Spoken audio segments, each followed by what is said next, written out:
Bismillahirrahmanirrahim. Kita lanjutkan pembahasan kitab Mujmal Usul Ahli Sunnah wal Jamaah fil Aqidah. Kita masuk poin 11 dari bab yang pertama. Kata beliau, penulis buku ini yaitu Dr. Nasir bin Abdul Karim Al-Aql, yajibul iltizam bimanhajil wahyi fir raddi kama yajibu fil i'tiqadi wa taqriri fala turaddul bid'atu bi bid'ah wa la yuqabalu tafritu bil ghuluwi wal aqs. Wajib berpegang kepada manhaj wahyu dalam menolak, sebagaimana wajib berpegang kepada manhaj wahyu ya di dalam akidah dan penetapan. Maka bid'ah tidak boleh ditolak dengan bid'ah. Sikap meremehkan tidak boleh ditolak dengan sikap gulu. Tidak pula sikap gulu ditolak dengan sikap meremehkan. Nah, di sini beliau menjelaskan kepada kita cara menolak sesuatu yang sifatnya penyimpangan. Karena Islam itu ya memberikan kepada kita bimbingan bagaimana menolak sesuatu yang sifatnya tidak sesuai dengan syariat.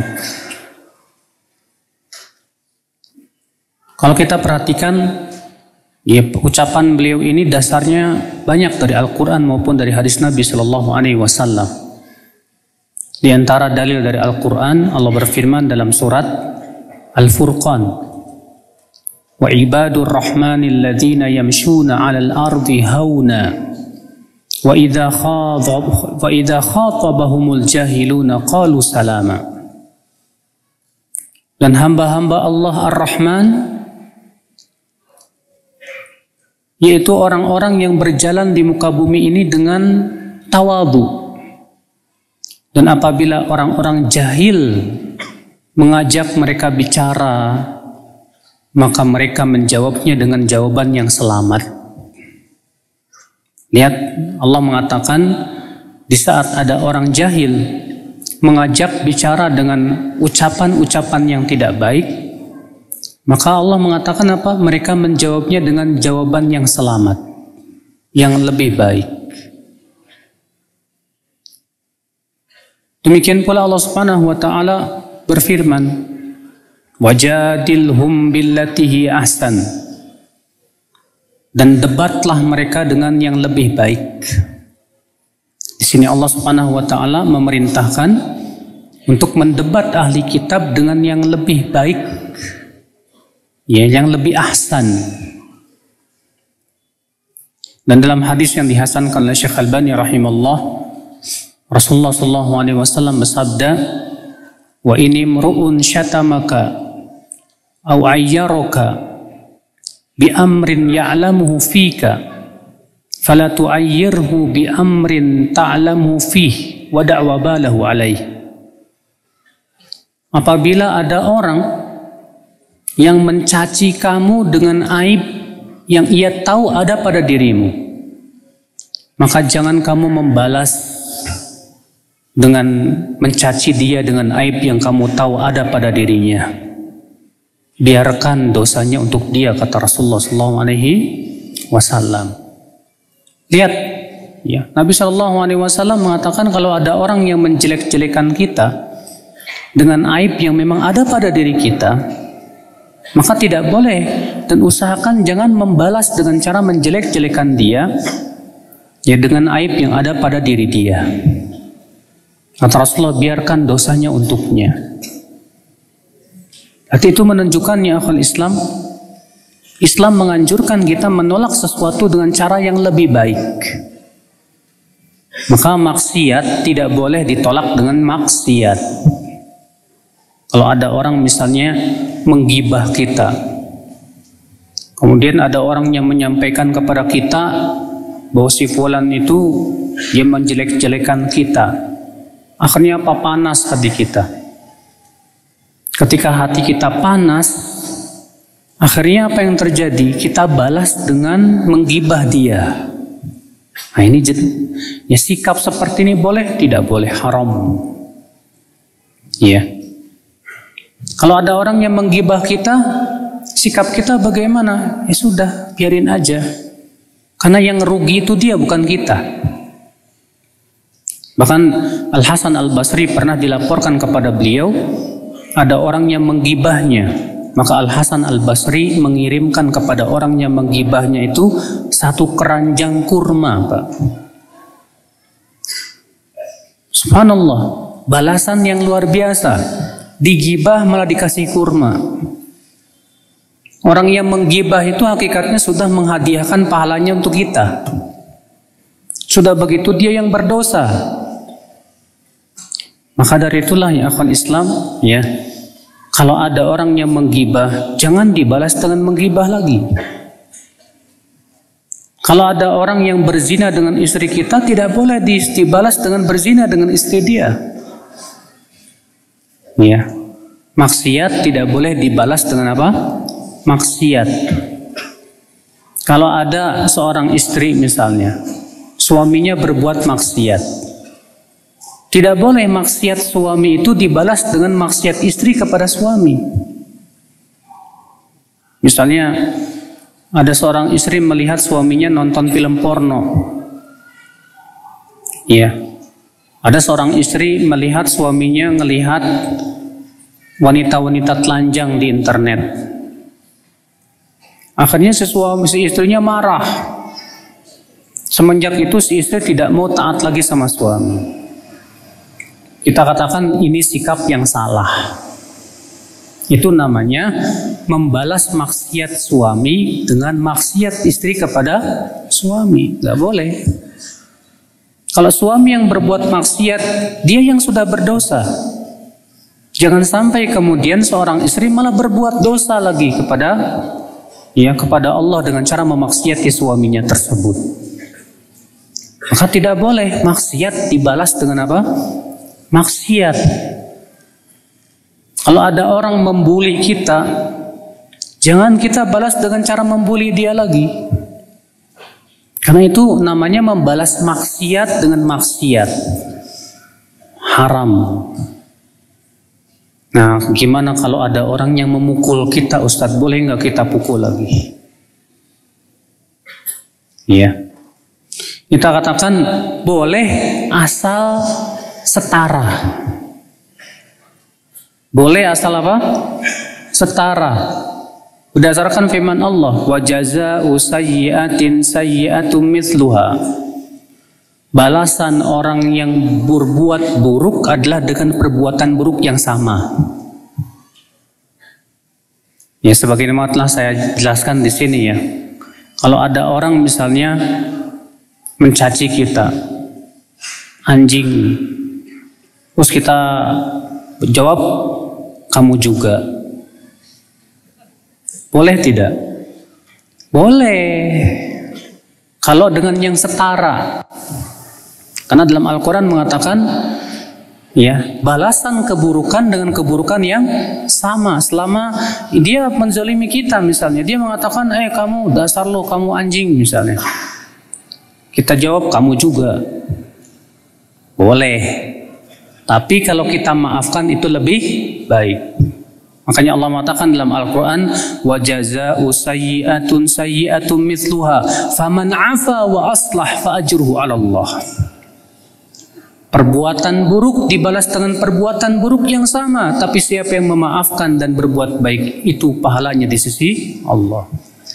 Tapi maksudnya ini adalah perbuatan zolim kepada kita. Adapun kalau itu sifatnya maksiat kepada Allah, jangan kita balas dengan apa? Maksiat. Gak boleh. Bid'ah jangan dibalas dengan bid'ah. Contoh misalnya, orang-orang Khawarij punya keyakinan pelaku dosa besar itu murtad dari agama Islam. Menurut orang Khawarij, orang yang berzina, orang yang berjudi, orang yang mencuri, orang yang berdusta, kafir, halal darahnya. Rupanya sama orang Murji'ah dibalas dengan kebid'ahan lagi. Apa kata orang Murji'ah? Orang yang berbuat maksiat itu imannya sempurna, tidak mempengaruhi keimanan sama sekali. Karena kata mereka amal tidak termasuk iman. Lihat, orang Khawarij mengatakan pelaku maksiat besar kafir. Orang Murji'ah mengatakan pelaku maksiat besar mukmin sempurna. Sehingga akhirnya apa? Ini namanya membalas bid'ah dengan apa? Dengan bid'ah.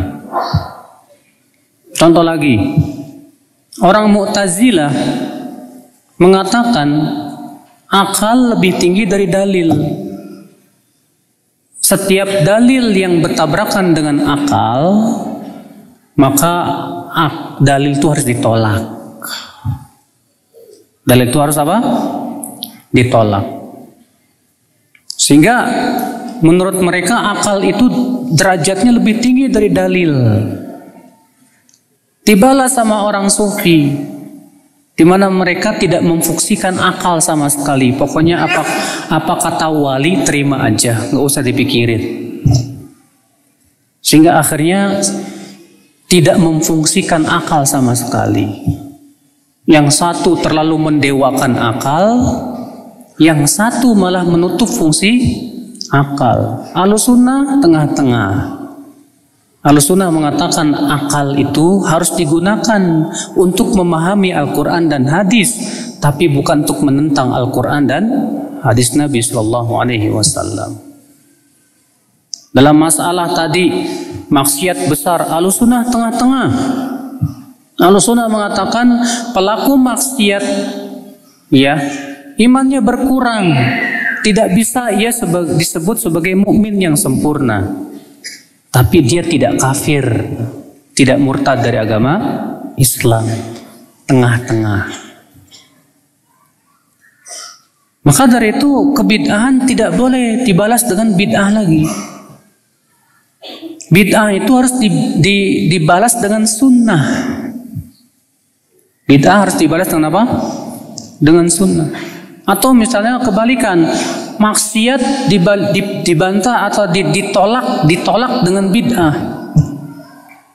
Di malam tahun baru, orang-orang pada hura-hura, tiup trompet, kan itu tasyabuh. Sedangkan tasyabuh itu maksiat, tidak Pak? Maksiat. Lalu ada orang berpikir, kamu daripada tiup trompet, mendingan kita bikin ibadah baru yuk.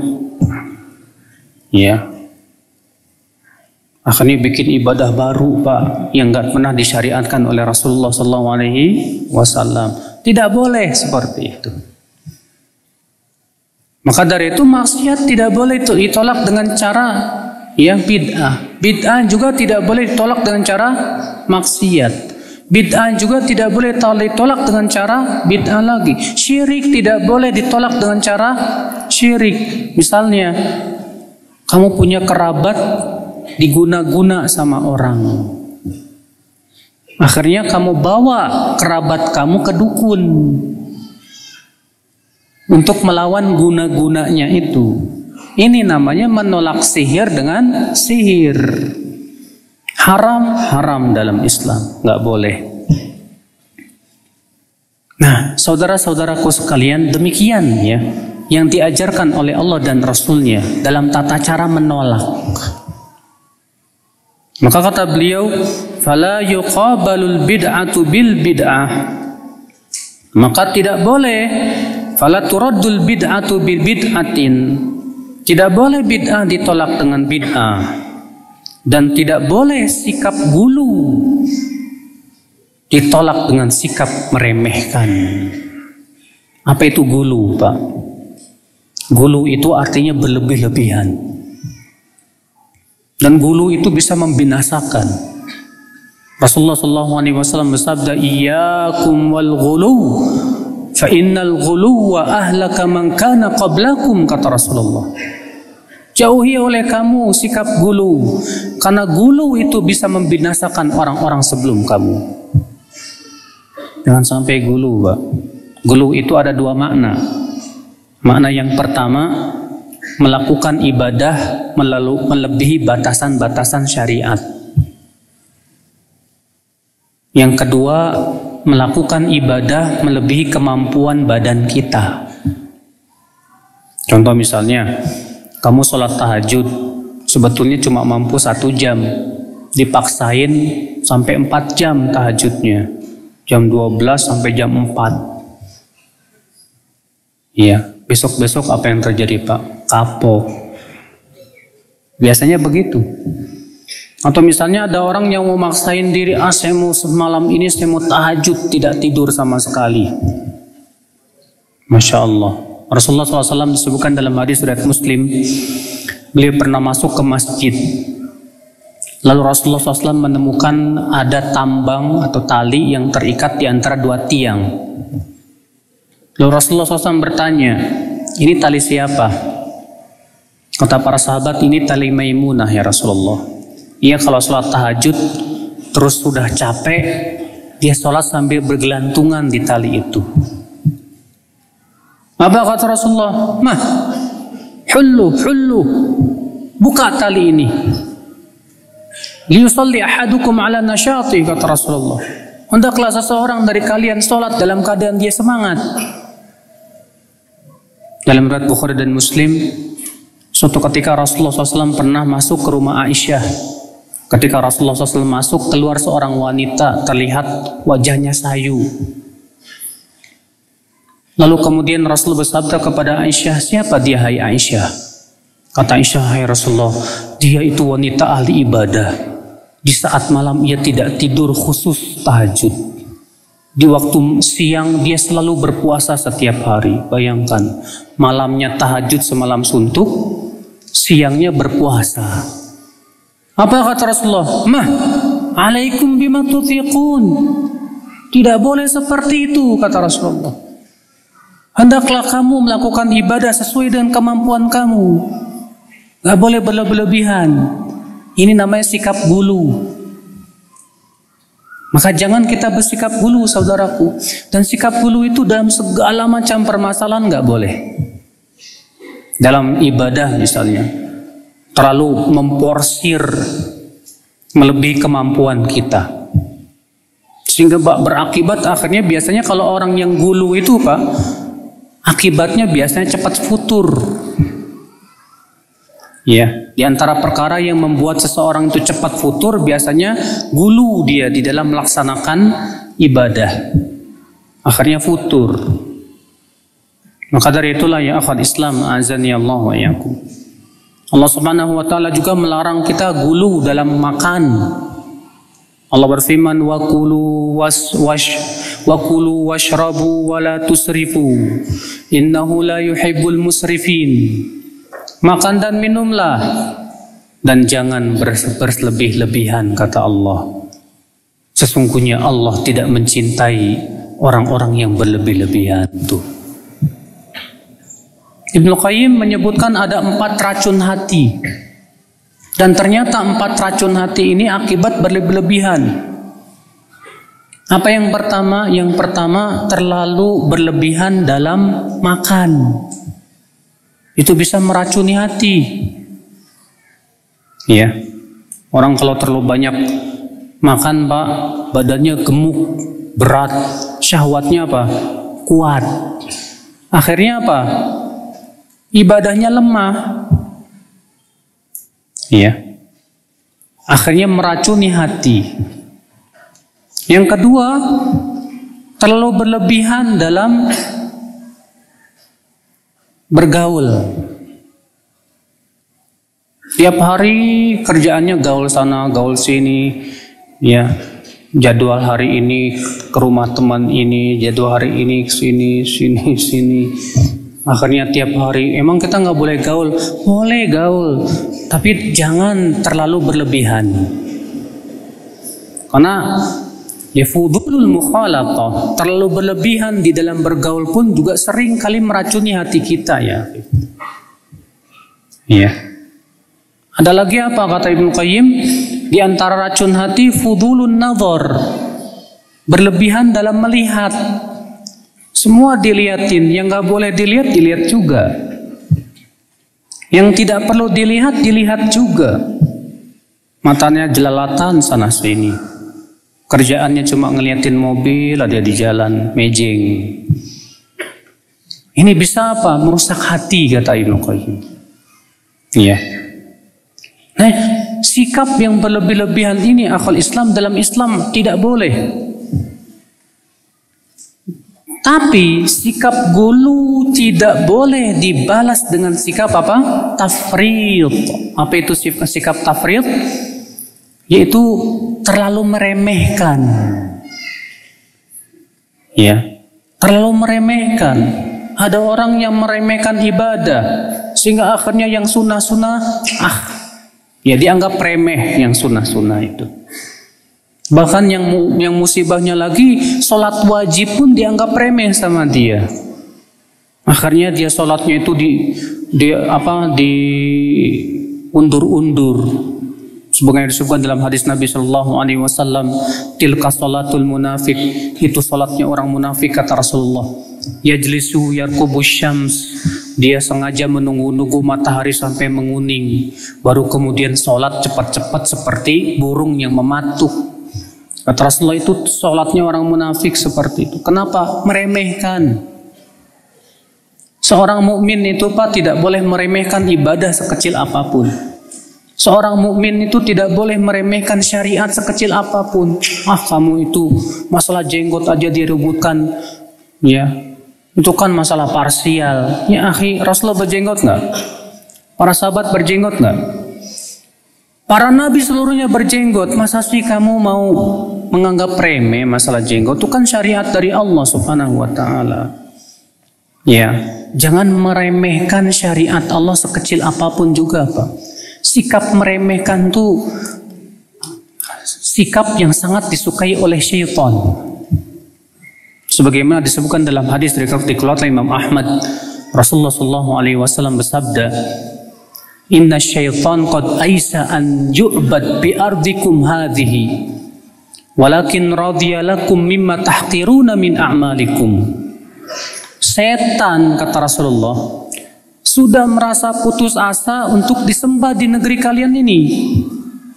Akan tetapi setan ridho untuk kalian dari apa yang kalian remehkan dari amalan kalian. Artinya kalau kita meremehkan suatu amal, setan senang, Mbak. Kita meremehkan sebuah sunnah, setan senang. Sebab apa? Kalau kita meremehkan sunnah, biasanya sih tandanya kita akan meninggalkannya tuh, Pak. Kadang kan ada orang berkata begini, cuma sunnah ini kok. Sunnah kan kalau ditinggalkan nggak berdosa. Akhirnya dia remehkan, karena dia remehkan, akhirnya dia apa? Tinggalkan. Padahal perkara yang sunnah termasuk yang diperintahkan tidak dalam syariat. Iya, diperintahkan. Orang meremehkan perkara yang makruh. Ngomongnya apa? Cuma makruh ini. Makruh kan kalau dilakukan gak berdosa. Iya. Akibatnya apa? Dia remehkan yang makruh. Lama-lama kebiasaan melakukan yang makruh, lama-lama apa yang terjadi? Terseret kepada yang haram. Makanya kata Rasulullah SAW apa? Al-halalu bayyin wal haramu bayyin wa bainahuma umurun mushtabihat la ya'lamuhunna katsirun minan nas. Halal itu sudah jelas, haram pun sudah jelas. Ada di antara halal dan haram ini perkara-perkara yang samar. Banyak manusia tidak mengetahuinya. Lalu Rasulullah bersabda apa? Famanittaqash syubuhat faqad istabra'a lidinihi wa 'irdihi. Siapa yang meninggalkan perkara yang samar tersebut, sungguh ia telah membersihkan agama dan kehormatannya. Waman waqa'a fi syubuhat. Tapi siapa yang jatuh dalam perkara yang syubhat, yang samar, waqa'a fil haram, biasanya ia akan jatuh kepada yang haram. Nah, jangan sampai kita juga menganggap meremehkan perkara yang syubhat itu, Pak, yang sifatnya masih samar. Kalau kita misalnya ragu nih, ini makanan katanya haram, ada yang bilang haram, ada yang mengatakan enggak, saya masih ragu, berarti masih samar tidak? Sementara Nabi mengatakan siapa yang meninggalkan yang sifatnya masih samar, syubhat seperti itu, sungguh ia telah mensucikan apa? Agama dan kehormatan dia. Maka saudara-saudaraku sekalian, ikhwatul Islam, azani Allah wa iyyakum. Iya. Jangan kita remehkan misalnya berhubungan dengan AWW. Hati-hati itu. Iya, banyak diantara ikhwan-ikhwan apalagi yang masih jomblo terlalu meremehkan berhubungan dengan perempuan, chattingan, SMS-an. Mula-mula sih tujuannya katanya pengen dakwahin, lama-lama kecantol, akhirnya ngajakin kopdar dan yang lainnya. Bahaya kalau kita meremehkan. Itu menjadi pintu setan untuk diseret kita kepada apa? Ya perbuatan maksiat yang lainnya. Makanya jangan meremehkan masalah itu. Rasulullah SAW menutup pintu meremehkan ini, Pak. Jangan sampai meremehkan perkara-perkara yang sifatnya apa? Yang bisa menjerumuskan kepada maksiat, ditutup oleh Rasulullah SAW. Makanya Allah mengatakan apa? Wala taqrabuz zina. Jangan kamu dekati apa? Zina. Artinya semua perkara yang bisa mendekati zina jangan kamu lakukan. Jangan kamu remehkan juga. Karena ini perkara yang bisa mendekatkan kamu kepada zina. Siapa yang meremehkan itu, Pak, dia lama-lama akan tertipu oleh setan. Nah, saudaraku sekalian, sesaat lagi azan akan dikumandangkan. Kepada para jamaah dimohon untuk bersiap-siap melaksanakan sholat berjamaah. Azan jam berapa ya? Berapa menit lagi? 10 menit lagi. Nah, saudara-saudaraku sekalian, nah dua sikap ini salah. Sikap yang pertama berlebihan. Tapi Pak, terkadang di masyarakat kita makna berlebihan itu beda. Saya sering sekali mendengar di masyarakat kita berkata begini, kamu kalau beragama itu jangan berlebih-lebihan dong. Maksudnya apa sih, Pak? Nggak usah lah pakai cadar, nggak usah lah pakai jenggot, nggak usah lah, ya. Jadi ya kita beragama itu biasa-biasa aja. Biasa-biasa itu kayak gimana? Yang sholatnya belang begitu, yang suka mempertontonkan aurat begitu. Nah, ini juga pemahaman yang salah. Kalau kita mengamalkan sesuai dengan tuntunan Rasul, itu yang benar. Tidak boleh pelakunya disebut apa? Berlebih-lebihan. Ikhwata Islam, azani Allah wa iyyakum. Nah, di sini beliau memberikan sebuah kaidah. Jangan membalas sikap berlebihan dengan sikap meremehkan. Dan jangan membalas sikap meremehkan dengan sikap apa? Berlebih-lebihan. Contoh misalnya Pak, ada satu kelompok yang mudah banget memvonis bid'ah, dikit-dikit bid'ah, tanpa dasar yang nyata. Dibalas dengan kelompok yang lain, boleh nggak apa-apa. Padahal itu jelas-jelas bid'ah misalnya. Maka dua kelompok ini salah dua-duanya. Yang benar ya kita letakkan sesuai dengan tempatnya masing-masing. Kalau memang itu bid'ah sesuai dengan kaidah-kaidah syariat dan para ulama pun juga menyatakan akan kebid'ahannya, sudah kita katakan apa? Bid'ah. Kalau itu ternyata itu bukan bid'ah, jangan dianggap itu ternyata tidak ada satupun ulama mengatakan itu bid'ah. Jangan dianggap bid'ah. Contoh misalnya Pak, ada sebagian kelompok mengatakan baca Al-Fatihah bagi makmum di belakang imam itu bid'ah. baca Al-Fatihah bagi makmum di belakang imam itu apa? Bid'ah. Padahal tidak ada satupun ulama. Ini kan masalah khilafiyah. Para ulama berbeda pendapat. Imam Syafi'i mengatakan makmum wajib baca Al-Fatihah, baik dalam sholat jahriyah maupun sirriyah. Imam Ahmad mengatakan makmum diam kalau di sholat jahriyah, adapun kalau di sholat sirriyah baca. Imam Abu Hanifah mengatakan makmum diam baik sirriyah maupun jahriyah karena bacaan makmum sudah ditanggung imam. Khilaf para ulama. Tapi masing-masing mereka saling menghormati. Iya. Nah, ternyata ada suatu kelompok yang mengatakan, kamu baca Al-Fatihah di belakang imam, ahli bid'ah kamu. Lah, ini berlebihan, Pak. Salah. Iya. Contoh lagi, pokoknya orang yang sholat tarawih lebih dari 11 rakaat bid'ah. Padahal tidak ada satupun ulama terdahulu yang menganggap itu bid'ah. Hanya sebatas merojikan, silakan saja. Yang menurut saya yang roji cukup 11 rakaat, tidak perlu lebih dari 11 rakaat. Silakan Anda rojihkan. Sementara jumhur ulama dan itu madhab imam yang 4 mengatakan boleh lebih dari 11 rakaat. Namun tidak ada salah satu di antara mereka yang menganggap itu bid'ah. Makanya akhi, ini namanya berlebih-lebihan dalam menghukumi suatu perkara. Ya, satu pihak mudah membid'ah-bid'ahkan, satu pihak mudah sekali memboleh-bolehkan. Nggak apa-apa, silakan. Akhirnya apa? Membuka pintu lebar-lebar perbuatan bid'ah. Setiap orang yang menganggap baik ibadahnya dianggap baik, tanpa melihat baik itu menurut siapa. Menurut Allah dan Rasulnya atau menurut dia sendiri. Makanya saudara-saudaraku sekalian di sini ya, kita di dalam beragama itu jangan sampai berlebih-lebihan dan jangan sampai apa? Meremehkan. Jangan sampai juga menolak sikap berlebihan dengan sikap apa? Meremehkan. Demikian pula sebaliknya. Nah, ini akal Islam, azani Allah wa iyyakum.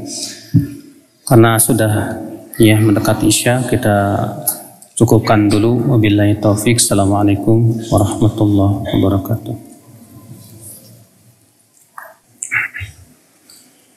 Assalamualaikum warahmatullahi wabarakatuh. Alhamdulillah wassalatu wassalamu ala Rasulillah Nabiyina Muhammadin wa alihi wa sahbihi wa man walah. Asyhadu an la ilaha illallah wahdahu la syarikalah wa asyhadu anna Muhammadan abduhu wa rasuluh, amma ba'd. Ikhwatal Islam, saudara-saudaraku sekalian, jadi ini adalah manhaj yang harus kita perhatikan di dalam masalah menolak. Maka tidak boleh menolak syirik dengan syirik, tidak boleh menolak bid'ah dengan bid'ah, tidak boleh menolak maksiat dengan maksiat. Tapi tolaklah syirik dengan tauhid, tolaklah bid'ah dengan sunnah, dan tolaklah maksiat dengan taat. Semua harus mengikuti manhaj dan metode Rasulullah SAW. Karena ini adalah sebaik-baik manhaj.